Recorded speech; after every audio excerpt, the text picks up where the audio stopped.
Chers amis supporters et supportrices, bonjour, bonsoir, bienvenue pour ce nouveau numéro du Talk by Let's Go Metz, votre podcast au cœur du sport messin. Avec un programme alléchant ce soir, on reviendra bien évidemment sur la victoire du FC Metz à Clermont, avec ce but plein d'opportunisme de Georges Mikotadze. On analysera ensemble la prestation des hommes de Laszlo Bologna et on évoquera ces derniers jours de mercato qui font trembler tout le peuple grenat. Mais avant toute chose, pour commencer cette émission, nous allons nous pencher sur la reprise de la Ligue Butagaz Énergie.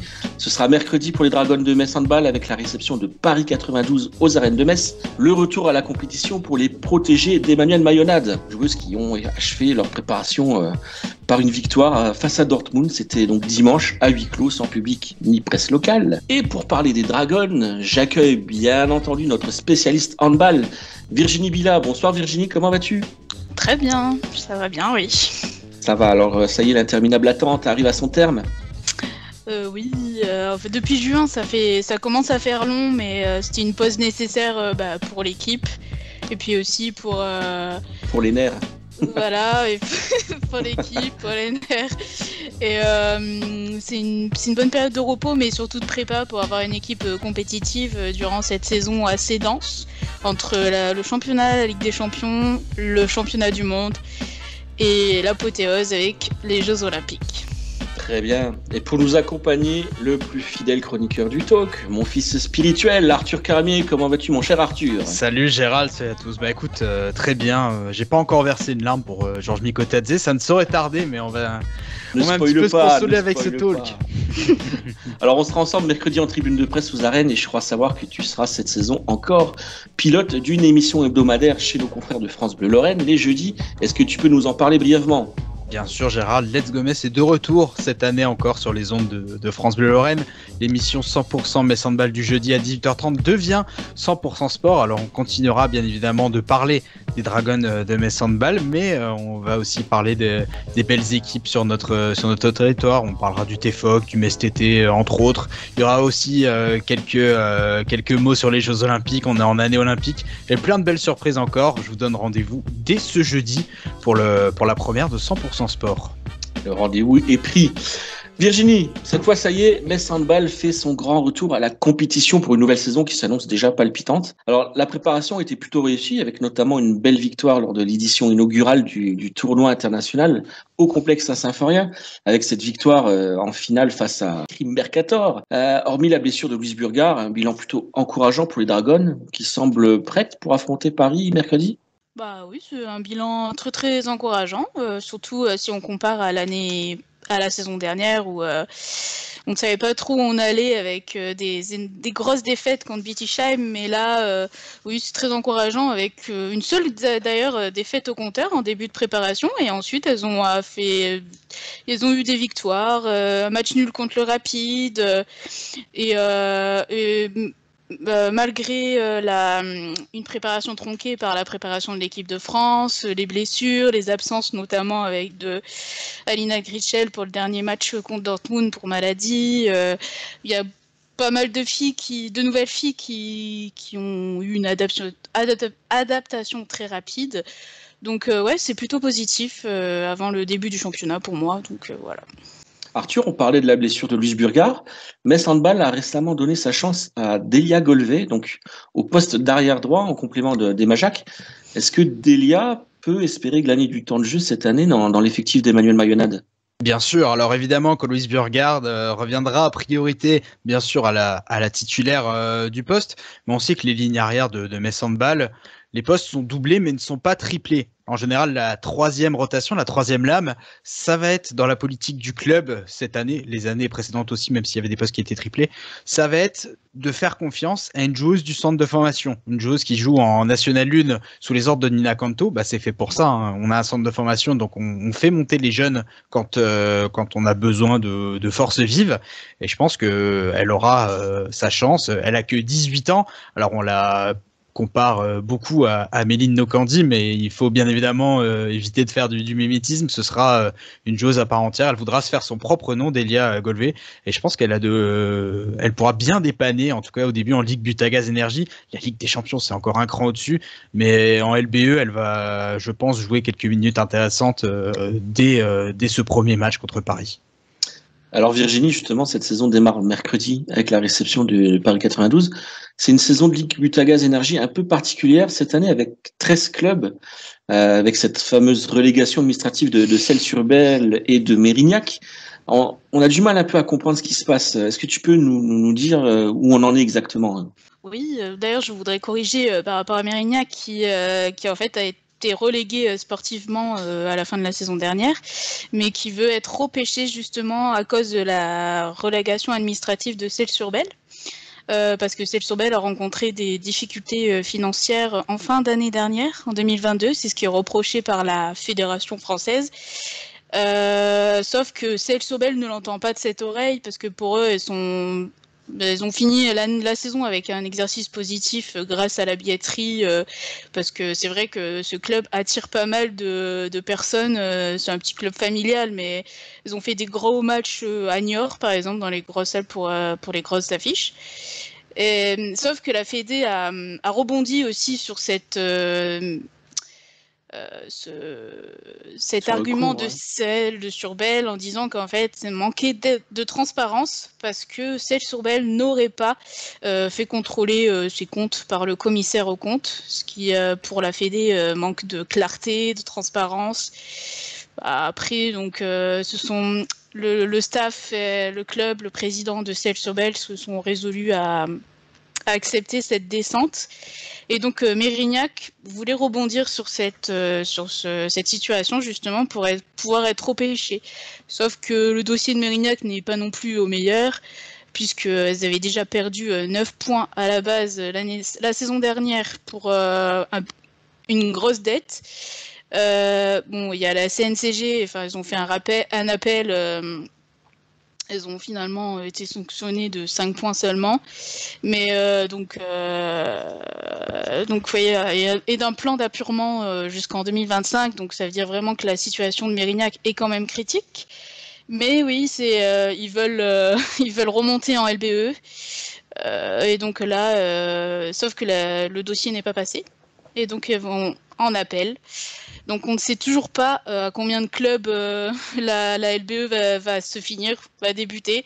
Et ça pénalise pas mal de clubs, à l'instar de Besançon, qui devait recevoir justement l'une des deux équipes et qui n'a toujours rien préparé. Au niveau des partenaires et de la vente du spectacle, c'est quand même assez problématique. Et donc pour moi, ça manque de professionnalisme de la part de la Ligue, de la Fédé et des clubs professionnels qui oui, ça manque de... Comment dire ?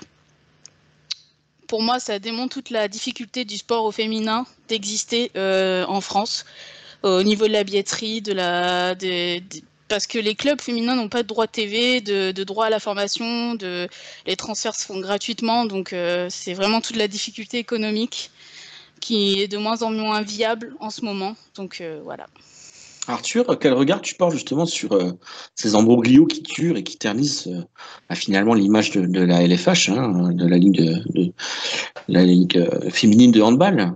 Qu'est-ce que t'en penses, toi? Très clairement, comme tu le dis, ça ternit l'image de la Ligue quand on est à une semaine, bon là on est même à quelques jours de la reprise du championnat, de ne pas savoir si on va évoluer à 13, à 14, c'est vraiment pas possible, quoi. La Ligue manque je trouve, de courage, n'a pas le courage de statuer.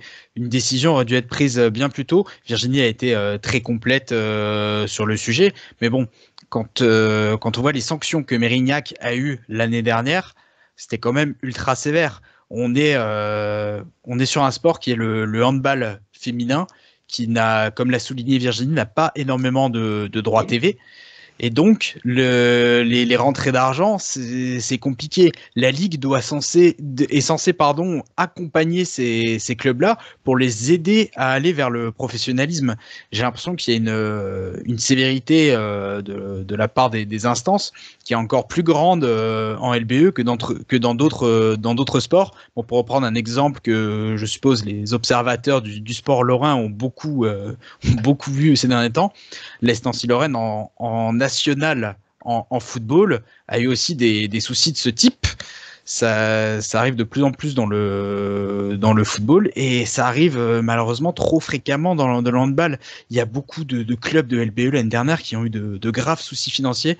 Donc voilà, peut-être que cette ligue à 14, quand on est passé de 12 à 14 il y a quelques années, c'était peut-être trop ambitieux. Il y a peut-être des clubs qui n'ont pas les infrastructures, la stature pour évoluer au plus haut niveau de handball féminin.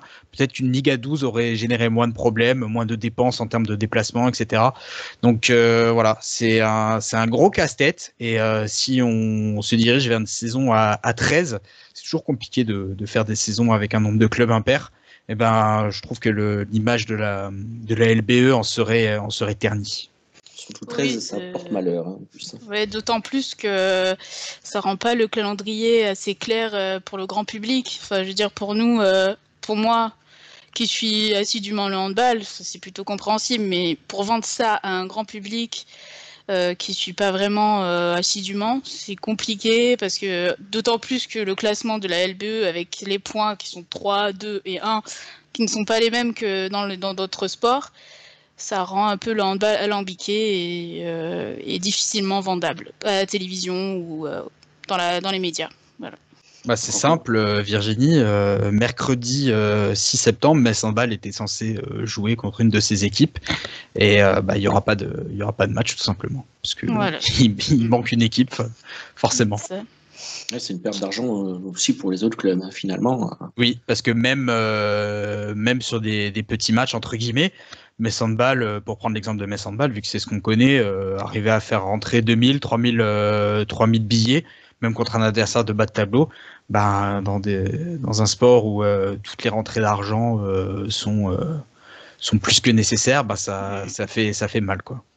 Quoi qu'il en soit, la compétition reprend ses droits mercredi. Alors, le premier adversaire est de qualité. Metz Handball affrontera Paris 92 dans des arènes qui ne demandent qu'à revivre les émotions de l'an passé. Et donc, les Dragons retrouveront d'anciennes connaissances avec Méline Locandi et Astrid Nguyen. Virginie, Paris 92, gros client pour démarrer la saison ? Oui, Paris 92 toujours fait un adversaire d'ailleurs historique qui est là depuis les années 80 sous différents noms, mais c'est vraiment un adversaire historique. Ça a toujours été un adversaire assez difficile, même si le dernier match a été à sens unique à Bercy pour la finale de la Coupe de France. Et surtout, même si Paris 92 va connaître un nouveau cycle, parce qu'il y a eu beaucoup de départs et beaucoup de renouveau. Notamment d'ailleurs avec le recrutement de Kamila Misiewicz qui vient de Metz et donc le recrutement de Marie Provencier qui est pour moi l'une des meilleures ailières droites du championnat. Il y a le départ de Laura Flip qui pourra peut-être être une épine dans le pied du Paris 92 est remplacée par Barbara Moreto de Nantes. Donc il y a un renouveau. Et surtout, Paris 92 n'aura que le championnat à disputer, parce que elles n'ont pas réussi à se qualifier l'année dernière en Coupe d'Europe. Donc elles seront plus fraîches donc, cette saison. Et puis le premier match, c'est pour moi toujours un match piège, parce que les adversaires généralement ne se connaissent pas encore trop, parce que toutes les équipes sont renouvelées. Donc c'est vraiment un match important à négocier, surtout parce que, comme la saison dernière, le championnat se joue en saison régulière et n'aura pas de play-off, donc tous les points sont importants et voilà. Arthur, un petit mot sur notre premier adversaire de la saison mercredi ? Comme l'a dit Virginie, ça va être un gros match. Paris 92, c'est pour moi, même si elles ont un peu raté leur saison l'année dernière, ça reste quand même dans le top 4 du championnat. C'est des intangibles, hein, Metz, Brest, Paris et Nantes.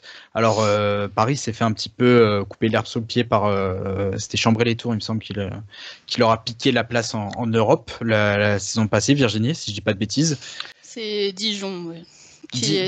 Dijon, ouais, qui a fini 5e et qui a eu la wildcard pour. Et Chambray, oui. Enfin, c'est un peu les deux, parce que Chambray a fini 4e et Dijon a eu la wildcard pour la Ligue européenne. Ouais. D'accord, donc Paris 92, évidemment, n'était pas au niveau des attentes. Puis cette finale de Coupe de France l'année dernière à Bercy, c'est pas admissible de perdre autant une finale, un match sec. Tu peux gagner un trophée. Enfin bon, ça c'est de l'histoire ancienne. Le Paris 92 de cette année, ce sera une équipe qui sera différente. Et on aura le retour à 100%, je l'espère, de Melindo Candy, qui va faire son retour aux arènes. Elle n'était pas revenue l'an passé parce qu'elle était blessée. Et donc ça va être vraiment très intéressant de voir son retour en année olympique. Et connaissant la mentalité de Mémé, je pense qu'elle va tout donner pour briller sur ses anciennes terres. Ouais, de grands moments d'émotion en perspective. Virginie, avant de laisser la place à nos chroniqueurs foot, j'aimerais en quelques mots que tu joues les oracles pour nous. Toi qui connais bien le championnat français, le handball européen, qu'est-ce que Metz Handball peut espérer cette saison? Alors, est-ce que les Dragons peuvent renouveler leur impressionnante domination au niveau national et surtout, ont-elles la possibilité de briser ce fameux plafond de verre en Ligue des Champions? Alors en championnat, pour la domination, je ne sais pas trop si si les Messines auront la même domination, parce que pour l'instant je connais pas trop les automatismes, mais après on a quand même fait un gros recrutement, l'un des meilleurs recrutements du championnat d'ailleurs, malgré les moyens du club, donc on a déjà l'équipe pour finir encore champion de France.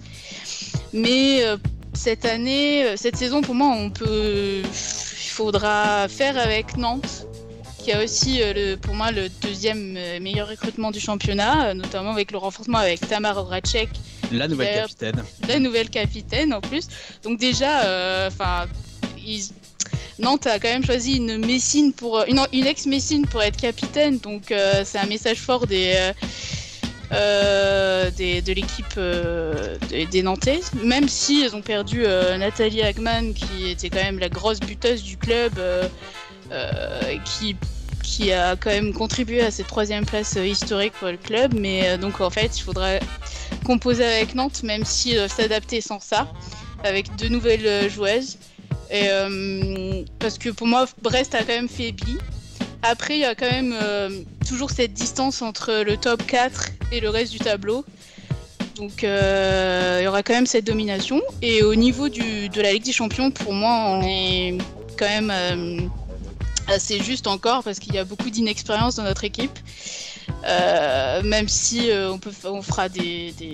l'équipe peut faire des grosses performances comme on a l'habitude, des gros miracles.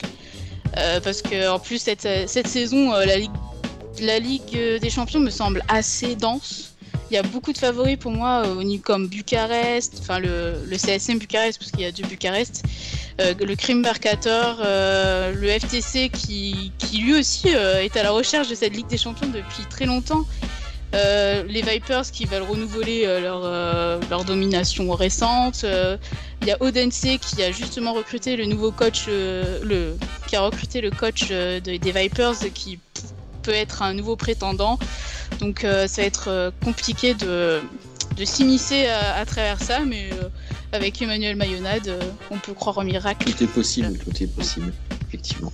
Je te remercie beaucoup Virginie, je te souhaite une bonne reprise. J'imagine que tu vas regarder ça sur beIN Sport, c'est là que ça passe mercredi?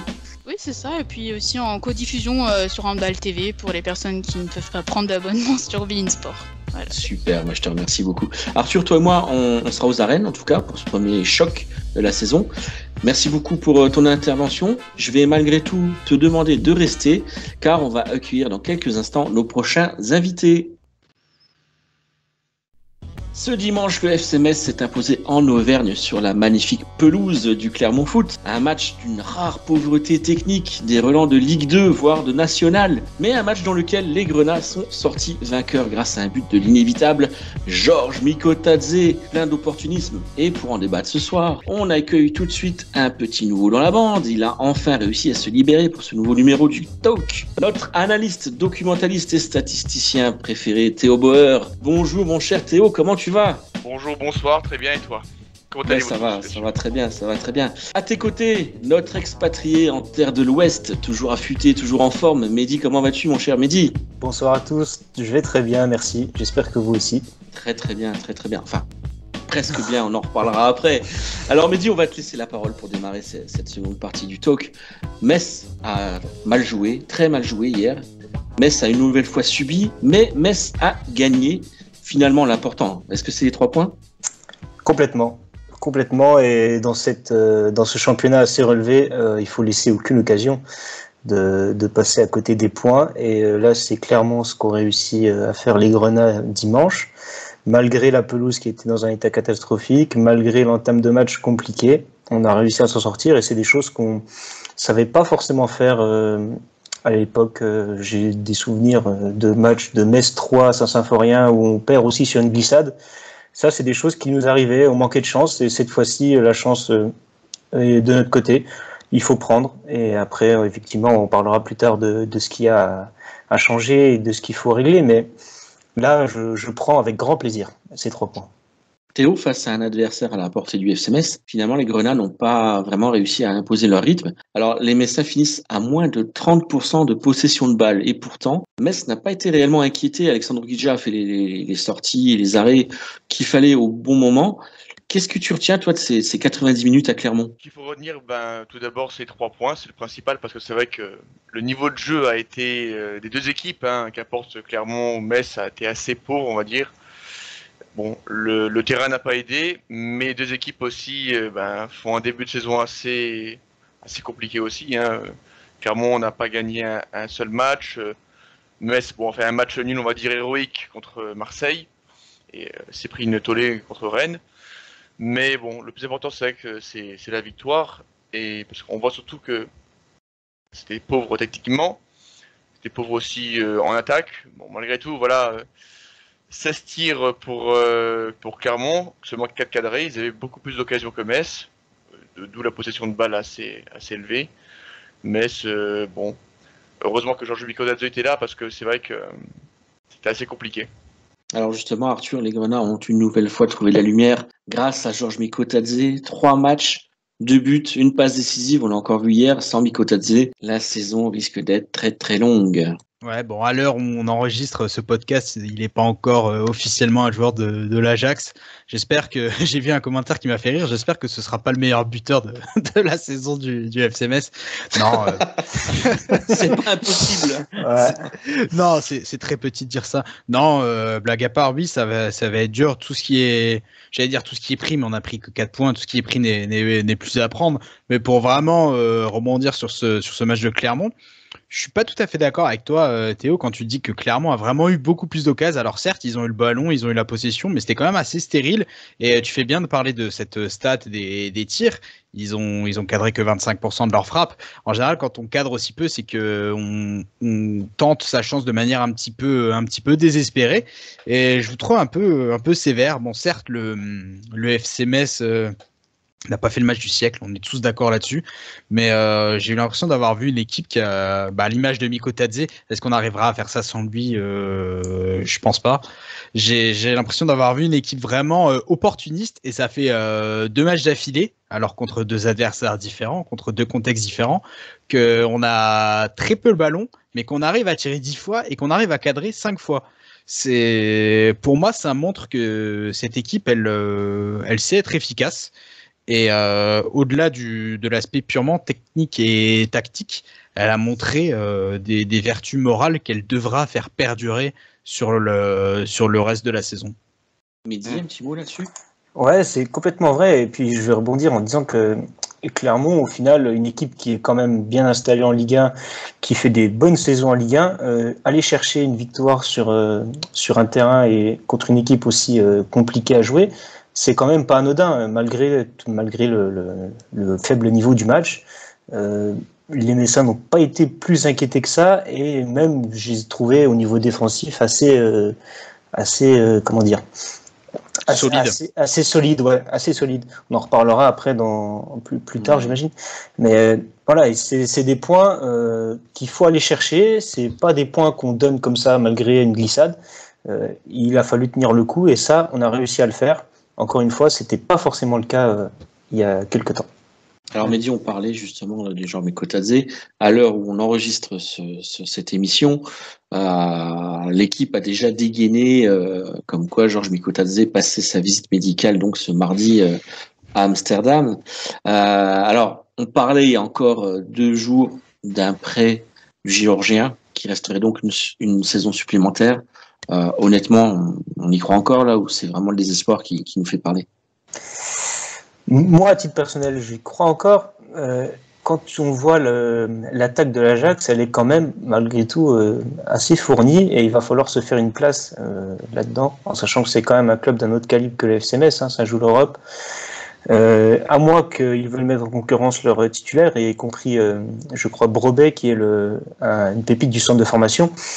Georges Mikotadze, il va vouloir envie de jouer, et c'est pas forcément dans cet Ajax-là qu'il va réussir à trouver une place de titulaire indiscutable. Je peux peut-être me tromper, mais j'ai pas l'impression que ce soit vers ça qu'on aille. Donc, on peut y croire. Je pense qu'ils peuvent être ouverts à ce type de possibilités. Il va jouer, il va encore marquer des buts, il va encore s'aguerrir dans un championnat qui peut lui convenir. Pourquoi pas ? Mais ça, on le saura une fois qu'on aura les infos. Alors Théo, on a vu il y a 2 saisons qu'un joueur acheté et reprêté dans la foulée, c'était pas forcément la meilleure solution. Hein. Alors Pape Matar Sarr n'avait jamais réussi à retrouver son niveau. Est-ce que tu penses que pour Georges Mikotadze, ce serait la solution idéale ou ça aurait été la solution idéale suivant ce qui se sera passé dans les prochaines heures ? Qu'est-ce que tu en penses, toi ? Moi, je pense que ça peut être la solution idéale pour Mikotadze et même pour le FC Metz. Parce que déjà, Mikotadze, on voit que mentalement, c'est pas le même que Pape Matar Sarr. Il est déjà un peu plus âgé.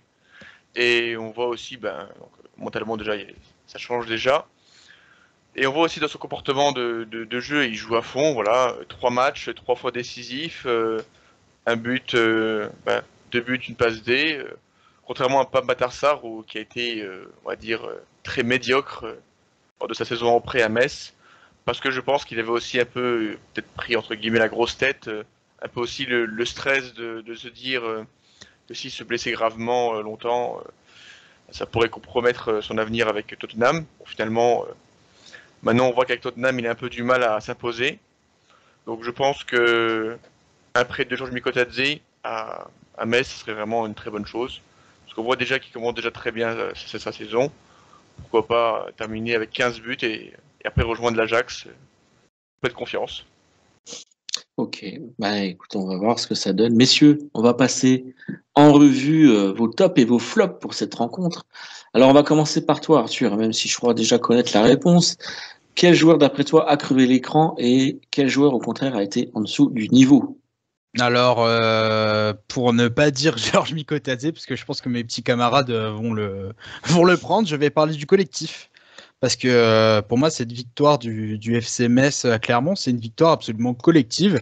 Alors si on enlève bien sûr l'exploit de Mikotadze, j'ai l'impression que tout le monde était à peu près au même niveau médian. Alors il y a le retour de Mathieu Hudol qui a fait beaucoup pour la stabilité de la défense. Bien sûr, l'équipe de Clermont offensivement, c'est pas ce qu'on a vu contre l'OM ou même contre Rennes.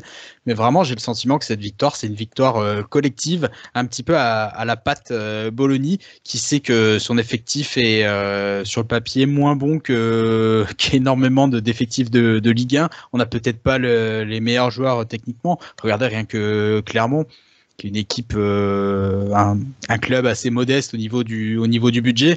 Il y a une philosophie de jeu, il y a la patte Gatien, on essaie de jouer au ballon et on les a un petit peu pris à leur propre jeu, les Clermontois. On leur a laissé ce ballon, cette possession stérile.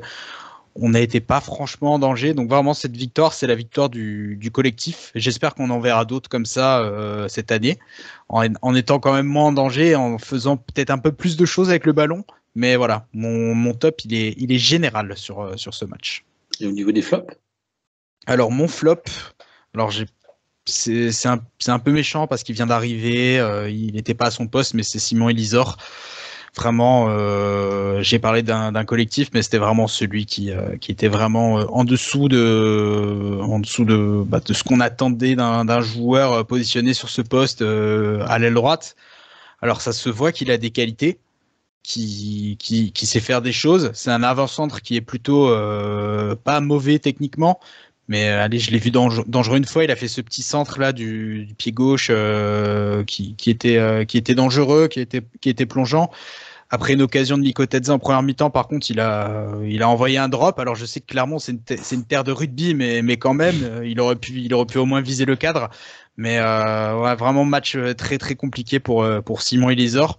Et c'est un flop aussi au niveau du recrutement, parce que on entend des rumeurs comme quoi il pourrait être prêté en Ligue 2, et je trouve que c'est un désaveu. Déjà qu'on n'a pas beaucoup de moyens au FC Metz, on a dépensé 400 000 € sur un joueur à qui on fait pas confiance tout de suite, quoi. Donc c'est un petit flop par rapport à ça aussi. Mehdi, ton top et ton flop? Alors mon top, ça va être, ça ne sera pas Mikotadze parce que ça tombe sous le sens, mais la charnière centrale, Fally Kandé, Ismaël Traoré. On a pas mal critiqué Fally Kandé dans l'axe, et là je trouve qu'il a fait une performance vraiment en patron aux côtés d'Ismaël Traoré, où là, c'est difficile de recenser quel était son dernier match, que ce soit en Ligue 1 ou en Ligue 2. C'est vraiment quelqu'un qui apporte de la sérénité chez les Messins.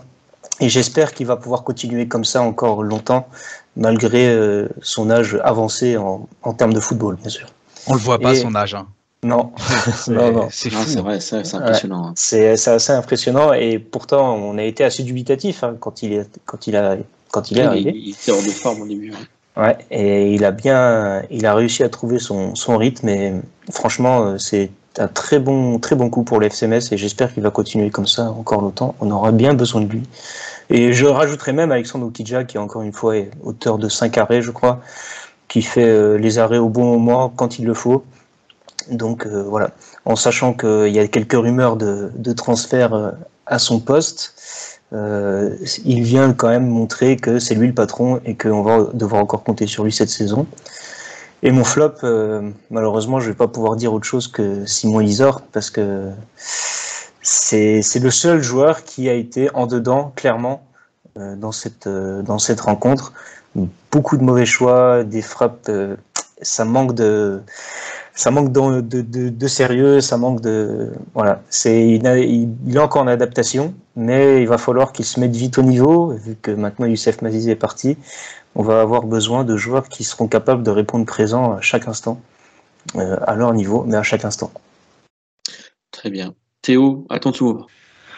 Pour le top, je dirais aussi Alexandre Oukidja. Oukidja, voilà, c'est qu'on peut souvent le critiquer pour ses fulgurances, et encore une fois, on a vu à la fin du match, à la 93e, il a fait un dégagement du point digne d'Olivier Tom, hein, vraiment, très clairement.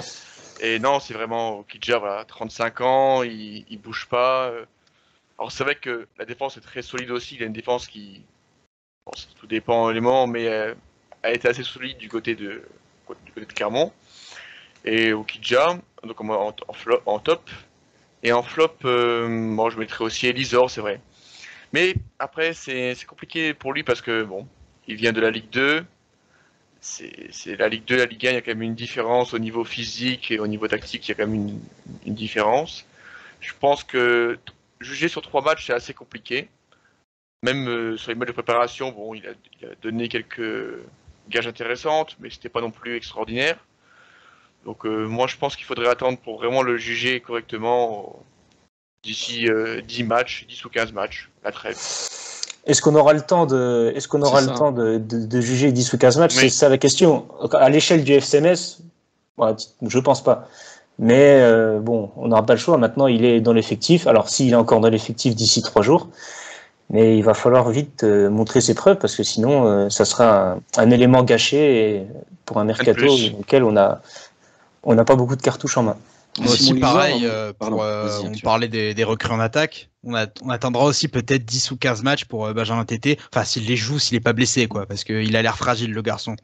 Et ça peut être un flop aussi sur le recrutement, parce que si Simon Elisor est obligé de jouer ailier droit, c'est qu'on n'a pas l'effectif, on n'a pas un effectif assez fourni, donc on peut se tourner vers le recrutement, quoi. Pour en revenir à Simon Elisor, moi, ce qui m'a fait un petit peu peur, c'est qu'au-delà des erreurs techniques, je l'ai pas trouvé combatif, pas suffisamment combatif quand il perdait le ballon. Et il semblait un peu perdu, le garçon, sur le terrain. Ça me fait penser que d'autres joueurs avant lui avaient des lacunes techniques. Je pense à Lamine Gueye, mais derrière, les mecs, ils compensaient par une espèce de puissance, une envie, que j'ai pas vue chez ce garçon-là. Donc, On va lui laisser une autre chance s'il reste, et bien évidemment, parce que de toute façon, la saison va être longue à tous les niveaux. Il faudra faire tourner l'effectif. Mais moi, j'attends de voir un mec beaucoup plus combatif en fait que ce que j'ai vu. On peut laisser passer quelques erreurs techniques parce qu'encore une fois, on est le FC Metz, on n'a pas des cadors à ce niveau-là. Mais par contre, on doit compenser avec la combativité. Alors, comme je le disais tout à l'heure, à l'heure où on enregistre cette émission, c'est très difficile pour nous de prédire l'issue du mercato. On a donc l'info qui vient de tomber avec ce départ probable de Miko Tadze donc à l'Ajax d'Amsterdam. Peut-être avec un prêt derrière, ça, je ne pense pas, mais bon voilà. Comme l'a dit Laszlo Bonu, les prochains jours vont être très difficiles. Il a parlé d'un tunnel sombre, pour reprendre exactement ces mots. Arthur, comment préparer au mieux la réception de Reims dans de telles conditions ? Alors, on sait que Reims, comme Metz, c'est une ville où il y a une belle cathédrale, donc on va déjà prier pour Reims.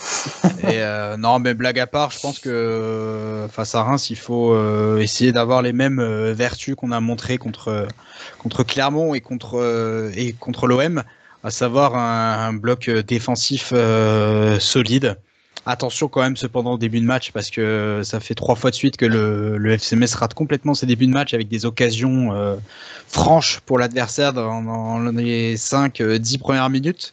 Ça pourra pas passer à chaque fois. Donc attention à ça. Faut être solide dans l'axe, quitte à concéder quelque chose autant que ce soit sur les côtés parce qu'on sait que c'est plus facile de repousser des centres qu'une percée plein axe, un attaquant il est tout de suite face au but. Je l'ai vu plusieurs fois en première mi-temps ça sur ce match à Clermont, faudra corriger ça et surtout face à cette équipe de Reims va falloir essayer de jouer les contres à fond parce que je pense pas qu'on doive s'attendre à avoir la possession. Ce FC Metz là est destiné à subir tous ces matchs en Ligue 1 ou pratiquement tous. Donc voilà, le FC Metz devra déjà bien défendre comme je le disais, mais surtout exploiter ses situations offensives à fond, savoir être efficace. Mais bon, ce match contre Reims, ce sera vraisemblablement sans Youssef Maziz ni Georges Mikotadze. Donc reste à savoir quels seront les éléments qui seront alignés par Laszlo Bologne. En termes d'efficacité offensive et surtout d'animation aussi, on ne sait pas trop ce que ça va donner, quoi. Donc, je pense pas qu'il faille s'attendre à un festival offensif de nos grenats. Mehdi, malgré tout, malgré ce mercato qui se termine et le flou artistique, on va quand même se prêter au jeu des pronostics pour la réception de Reims. Alors à toi l'honneur, qu'est-ce que tu vois, toi, dimanche, comme score ?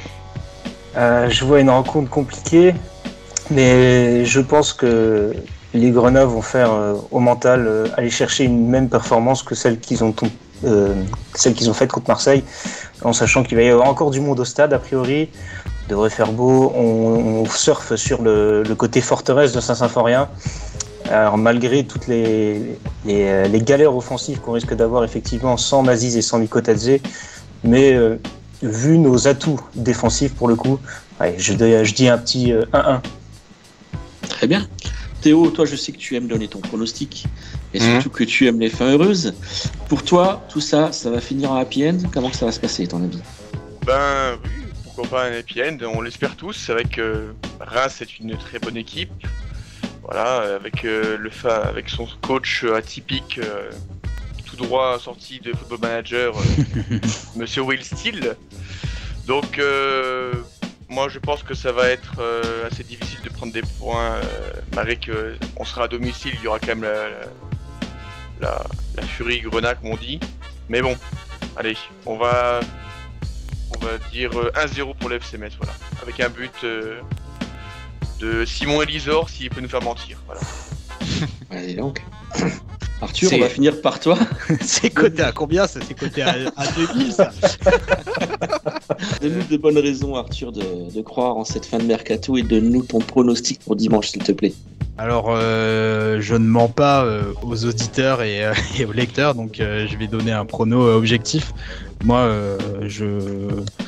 le FC Metz peut faire quelque chose avec sa mentalité, avec ses vertus défensives.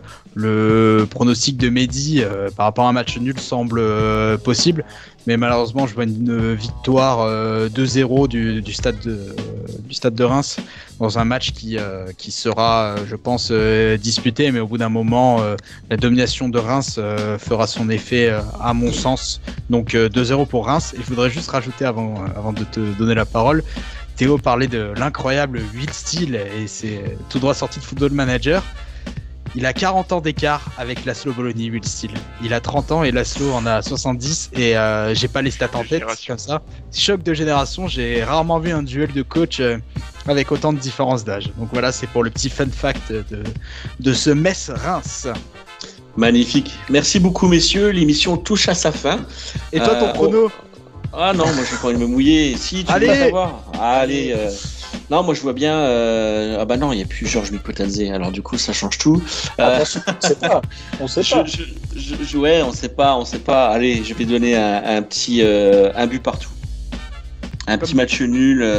Je pense qu'on sera déjà content si Metz fait match nul. Donc comme je disais, l'émission touche à sa fin, messieurs. Encore merci beaucoup. On vous rappelle que mercredi aux arènes, les Dragons reçoivent le Paris 92 et que dimanche, donc le FC Metz recevra le Stade de Reims.